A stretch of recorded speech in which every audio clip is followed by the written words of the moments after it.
come on, Kerala. Assalamu alaikum. Good afternoon, everyone. We extend our warmest welcome to Mr. Samir K. Mohammed, MD of Jaleel Holdings. Welcome to the show, sir. Thank you very much. We, the campus crew, are the university students, university-based organization, where we create an opportunities to the students who has a pitching idea or a business idea, who wants to be an entrepreneur or something. We just create a platform for them to meet the pioneers from the different industries and to make them to get the expert advices so that they get an exposure and they are into their world of reality. So like we are just like you can say a bridge between them.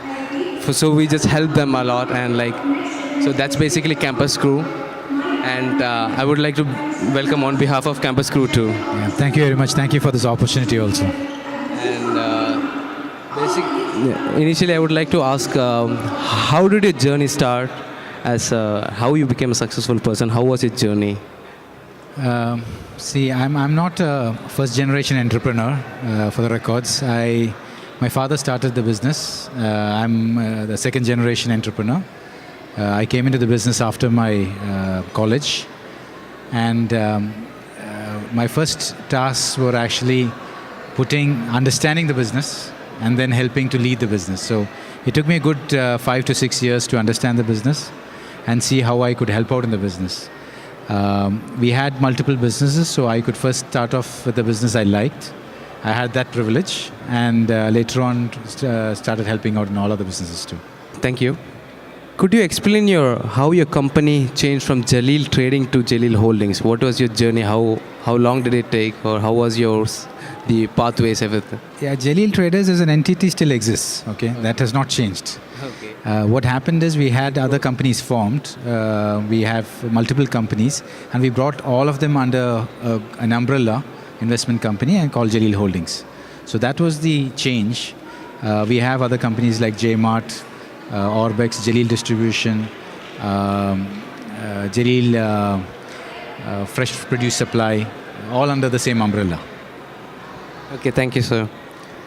So since our program of this main event is of Come On Kerala, how do you think, so what's your view about branding Kerala products on UAE market? Since you're already, it's your FMCG, you are into the distribution channel, everything. How do you see, what's your opinion about branding Kerala products in UAE market? UAE is a very diverse market. So branding it as a Kerala product will only get you the Kerala audience. So usually I think most of the products that are of Kerala can be used by multiple nationalities, multiple ethnicities.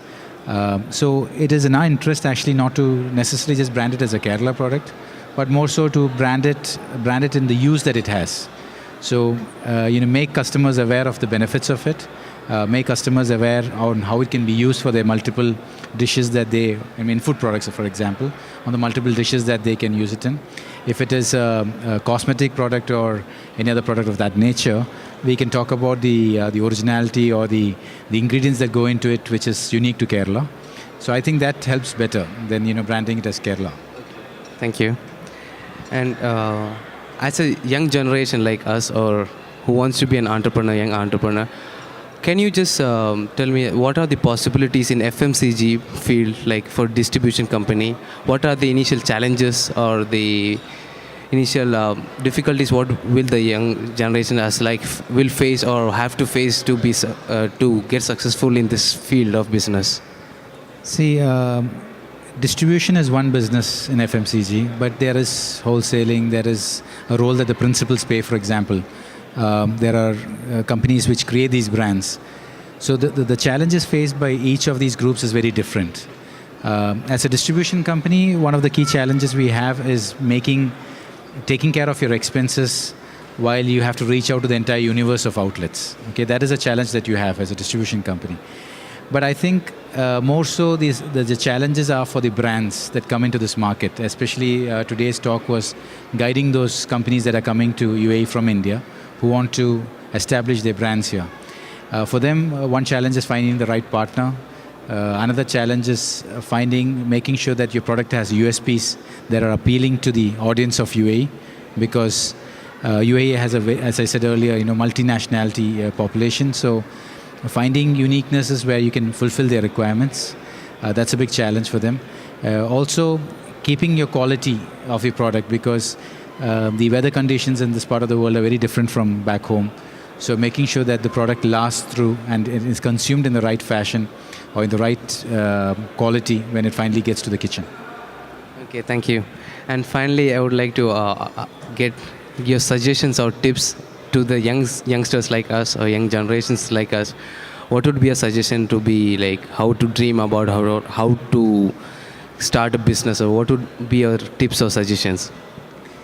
See, there are two parts to entrepreneur, I think. One is the emotion or the energy and the passion to do something.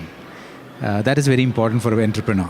Okay, so you should be really interested in what you're doing, and you should be willing to go the 11th mile go all the 9 yards to do what is necessary for that specific job or business that you're taking up. At the same time, it's very important to have financial prudence, because a lot of people are very passionate about what they do, but sometimes they don't have the financial prudence. So I think it's a mix of these two which make an entrepreneur. And I just say that keep trying, because somewhere down the lane you'll break through for sure, inshallah. Okay, and thank you sir for having with us, and I would like to thank on behalf of Come On Kerala, Gulf Madhyamam and Campus Crew. Thank you sir, thank you for having with us. Thank you for having me.